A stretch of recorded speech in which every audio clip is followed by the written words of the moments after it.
महाराष्ट्र राज्य विधान परिषद सार्वत्रिक निवडणूक 2026 मध्ये ठाणे पालघर मतदारसंघातून शिवसेनेचे माजी आमदार रवींद्र फाटक तर यवतमाळ मतदारसंघातून दुष्यंत चतुर्वेदी हे शिवसेना, भाजपा, राष्ट्रवादी काँग्रेस, अजित पवार गट आणि आरपीआय या महायुतीचे उमेदवार म्हणून बिनविरोध विजयी झाले. महाराष्ट्र राज्य विधान परिषद सार्वत्रिक निवडणूक 2026 मध्ये ठाणे पालघर मतदारसंघातून माजी आमदार रवींद्र फाटक यांची बिनविरोध निवड झाल्यानंतर ठाण्यात उत्साहाचे वातावरण पाहायला मिळाले. या विजयाचा आनंद साजरा करण्यासाठी आज टेंबी नाका परिसरात शिवसेना पदाधिकारी, नगरसेवक आणि कार्यकर्त्यांकडून जोरदार जल्लोष करण्यात आला.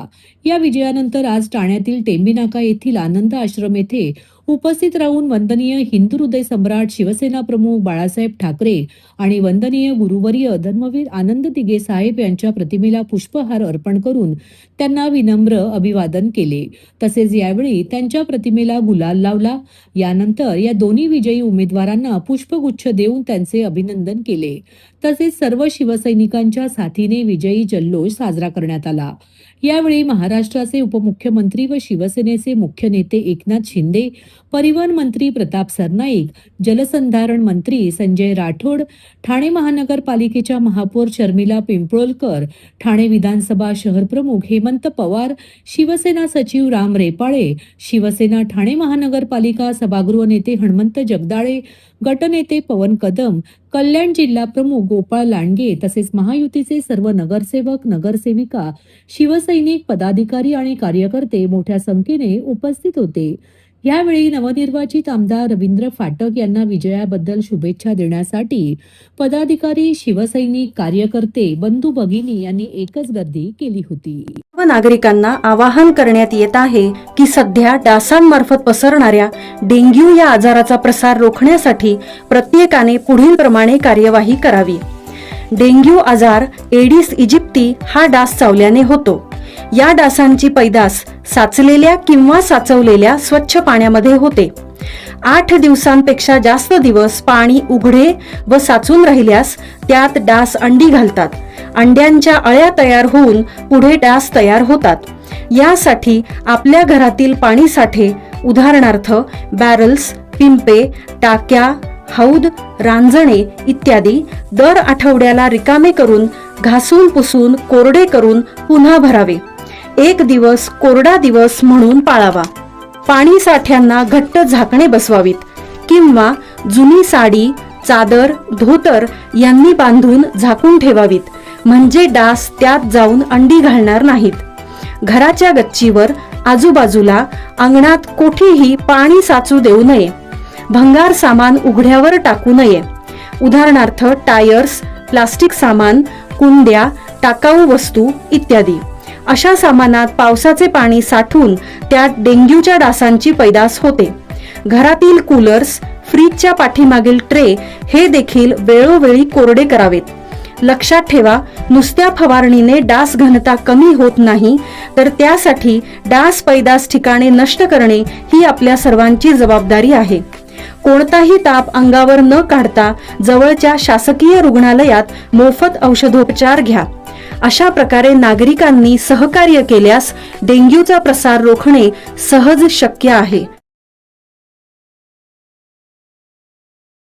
जागतिक पर्यावरण दिनाचे औचित्य साधून राष्ट्रवादी काँग्रेस शरदचंद्र पवार पक्षाचे राष्ट्रीय सरचिटणीस डॉक्टर जितेंद्र आव्हाड यांच्या उपस्थितीत तथा जिल्हाध्यक्ष मनोज प्रधान यांच्या नेतृत्वाखाली ठाणे महानगरपालिकेवर अभिनव मोर्चा काढण्यात आला. या मोर्चात झाडे, ऑक्सिजन सिलेंडर घेऊन कार्यकर्ते सहभागी झाले होते. 5 जून हा जागतिक पर्यावरण दिन म्हणून जगभरात साजरा केला जातो. या दिवसाचे औचित्य साधून ठाणे शहरातील पर्यावरणाच्या असमतोलाच्या निषेधार्थ राष्ट्रवादी काँग्रेस शरदचंद्र पवार पक्षाच्या वतीने गणेशवाडी ते ठाणे महानगरपालिका मुख्यालय असा मोर्चा काढण्यात आला. मोर्चेकऱ्यांनी हातात TMC असे फलक घेऊन वृक्षतोड करणाऱ्या ठाणे महानगरपालिकेचा निषेध केला. या मोर्चात यमाची वेशभूषा केलेला कार्यकर्ता सर्वांचे लक्ष वेधून घेत होता. मोर्चेकऱ्यांनी हातात एकच ध्यास पर्यावरण विकास, पर्यावरणाचे रक्षण आपले कर्तव्य, झाडे आहेत जगाची फुफ्फुसे, तोडाल तर श्वास घेतील कसे, पर्यावरणाचा समतोल राखूया, भावी पिढीला जीवन वाचवूया असे फलक हातात घेतले होते.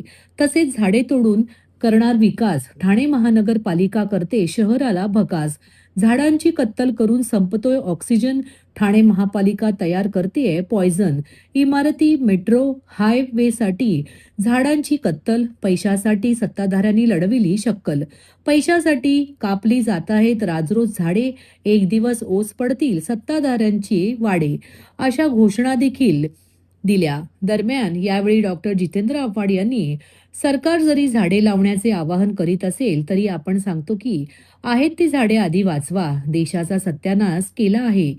अंदमान निकोबार ताडोबा येथील झाडे कापली जात आहेत. उद्योगपतींना हजारो एकर जमीन देऊन तेथील झाडांची कत्तल केली जात आहे. ठाण्यात वन खात्यांची 193 एकर जमिनीची TDR ठाणे महानगरपालिका देत आहे. भ्रष्टाचाराची बजबपुरी माजली आहे.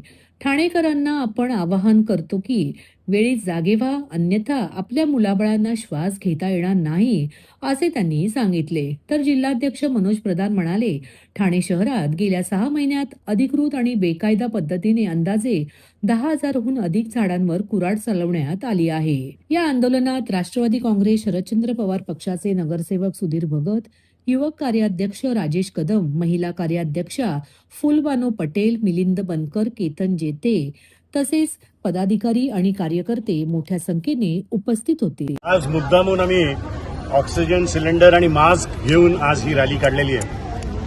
आज पर्यावरण दिवस आहे आणि या दिवशी आम्हाला महानगरपालिकेच्या अधिकाऱ्यांना एक वेगळीच अशी भेट द्यायची आहे आणि ती म्हणजे ऑक्सिजन सिलेंडर. आज गेल्या जर तुम्ही 3 महिन्यात बघितलं तर सुरुवात झाली मेंटल हॉस्पिटलला 1200 झाडं कापली गेली आणि परवानगी शिवाय ती झाडं कापली गेली.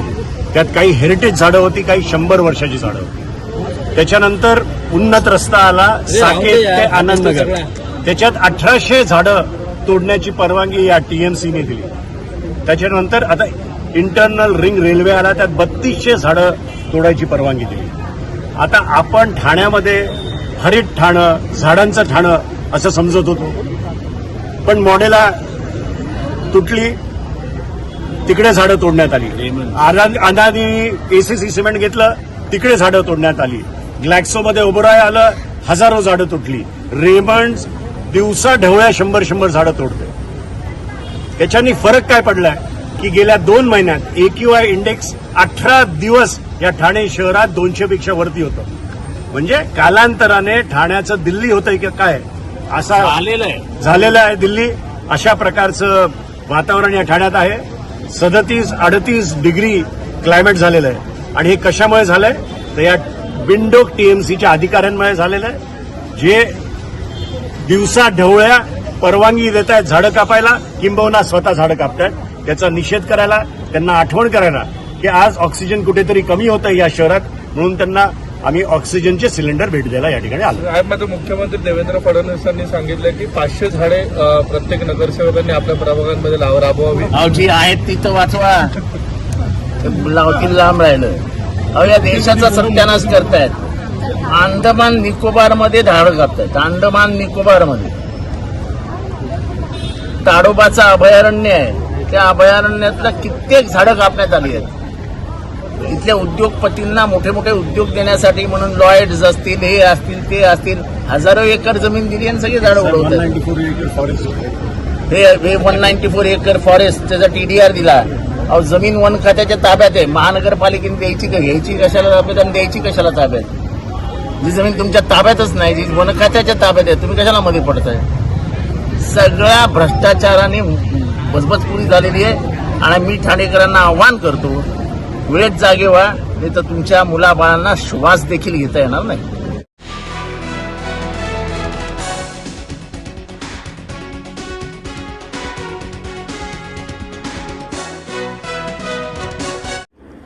ठाणे महानगरपालिकेच्या परिवहन सेवेत दाखल झालेल्या पहिल्या वातानुकूलित डबल डेकर ई बससह आगामी ई बस आणि सीएनजी बस प्रकल्पाच्या अनुषंगाने आवश्यक पायाभूत सुविधांचा आढावा महापौर शर्मिला पिंपळकर यांनी गुरुवारी वागळे येथील परिवहन आगारात घेतला.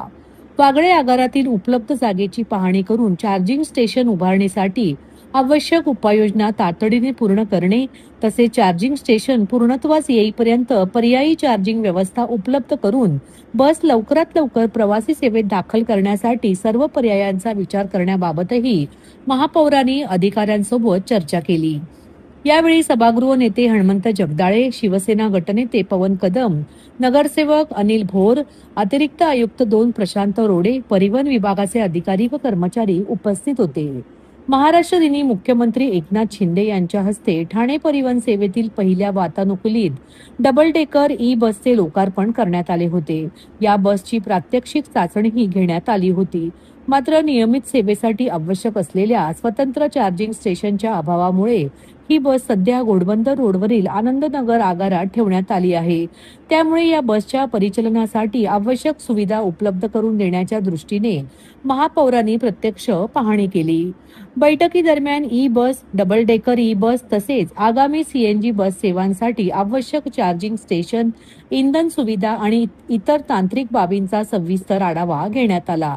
डबल डेकर ई बससाठी स्वतंत्र चार्जिंग स्टेशन उभारण्याची प्रक्रिया सुरू असून त्यासाठी आवश्यक जागा, वीज पुरवठा आणि तांत्रिक बाबींचे नियोजन करण्यात येत असल्याचे प्रशासनाकडून यावेळी सांगण्यात आले.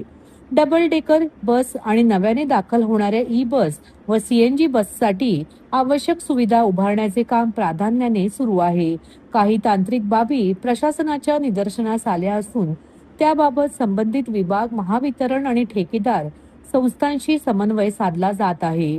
चार्जिंग स्टेशन उभारणीसाठी थोडा कालावधी लागू शकतो. मात्र बस सेवा लवकर सुरू करण्यासाठी पर्यायी उपाययोजनांचाही विचार केला जात असल्याचे प्रशासनाने नमूद केले. संबंधित अधिकारी तसेच ठेकेदार संस्थेला प्रकल्पाशी संबंधित सर्व कामे वेळेत पूर्ण करण्याचे निर्देश अतिरिक्त आयुक्त 2 प्रशांत रोडे यांनी यावेळी दिले. तसेच महावितरण आणि इतर संबंधित यंत्रणांशी समन्वय साधून चार्जिंग स्टेशन उभारणीची प्रक्रिया गतीने पूर्ण करण्यावर भर देण्यात येत असल्याचे प्रशासनाने यावेळी नमूद केले.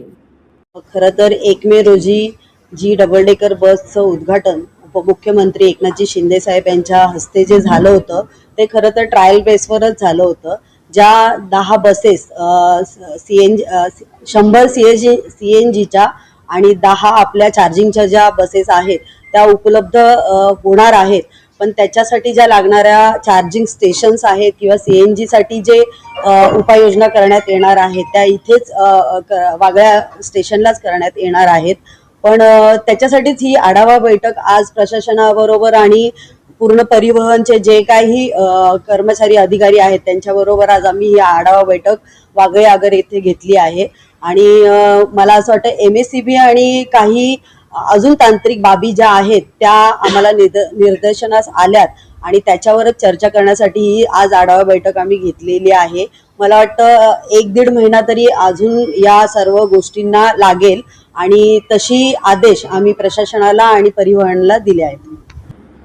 प्रवाशांशी संवाद अधिक सुलभ व्हावा, मराठी भाषेचा दैनंदिन व्यवहारातील वापर वाढावा आणि महाराष्ट्राच्या भाषिक संस्कृतीशी रिक्षा चालकांची अधिक जवळीक निर्माण व्हावी या उद्देशाने परिवहन विभागाने एक महत्त्वपूर्ण पाऊल उचलले आहे. महाराष्ट्र शासनाच्या परिवहन विभाग, राज्य मराठी विकास संस्था, कोकण मराठी साहित्य परिषद आणि मुंबई मराठी साहित्य संघ यांच्या संयुक्त विद्यमाने ठाणे प्रादेशिक परिवहन कार्यालयात महाराष्ट्र माझा मराठी माझी संवाद भाषा या उपक्रमाचा शुभारंभ करण्यात आला. प्रादेशिक परिवहन अधिकारी हेमांगिनी पाटील यांच्या मार्गदर्शनाखाली उपक्रमाअंतर्गत ठाणे जिल्ह्यातील अमराठी रिक्षा चालकांसाठी मराठी संवाद भाषा प्रशिक्षण वर्ग आयोजित करण्यात येणार आहेत. कोकण मराठी साहित्य परिषदेच्या अनुभवी प्राध्यापक आणि शिक्षकांच्या मार्गदर्शनाखाली 4 दिवसांचे विशेष प्रशिक्षण सत्र राबविण्यात येणार असून रिक्षा चालकांना प्रवाशांशी नम्र, प्रभावी आणि आत्मविश्वासाने मराठीत संवाद साधण्याचे कौशल्य शिकवण्यात येणार आहे. दैनंदिन व्यवहारात वापरल्या जाणाऱ्या वाक्यरचना, ग्राहकांशी संवाद साधण्याची पद्धत, मराठी शब्दसंग्रह आणि भाषेचे मूलभूत ज्ञान यांची ओळख या प्रशिक्षणाद्वारे करून दिली जाणार आहे. प्रशिक्षण पूर्ण झाल्यानंतर सहभागी रिक्षा चालकांची मराठी संभाषण परीक्षा घेण्यात येईल. परीक्षेत यशस्वी ठरलेल्या चालकांना प्रमाणपत्र प्रदान करण्यात येणार आहे. ठाणे शहरात विविध राज्यांमधून आलेले रिक्षा चालक मोठ्या संख्येने कार्यरत आहेत. अशा परिस्थितीत प्रवासी आणि चालक यांच्यातील भाषेची दरी कमी करण्यासाठी हा उपक्रम महत्त्वपूर्ण ठरणार आहे. यामुळे प्रवाशांना अधिक चांगली सेवा मिळण्यासोबतच मराठी भाषेचा सन्मान आणि प्रसार होण्यास मदत होणार आहे. उद्घाटन कार्यक्रमाला उपप्रादेशिक परिवहन अधिकारी रोहित काटकर, कोकण मराठी साहित्य परिषदेचे प्रदीप ढवळ यांच्यासह अरुण म्हात्रे, ज्योती ठाकरे, दीपा ठाणेकर, हर्षला लिखिते आणि गौतम थोरवे उपस्थित होते. ठाणे आरटीओच्या कार्यक्षेत्रात गेल्या 2 महिन्यांपासून मराठी संवाद भाषा अवगत नसलेल्या रिक्षा चालकांचा शोध घेण्याची विशेष मोहीम राबविण्यात आली. त्यानुसार अशा रिक्षा चालकांसाठी मराठी संवाद भाषा प्रशिक्षण वर्ग सुरू करण्यात आले आहेत. हे वर्ग 15 ऑगस्ट पर्यंत चालणार आहेत.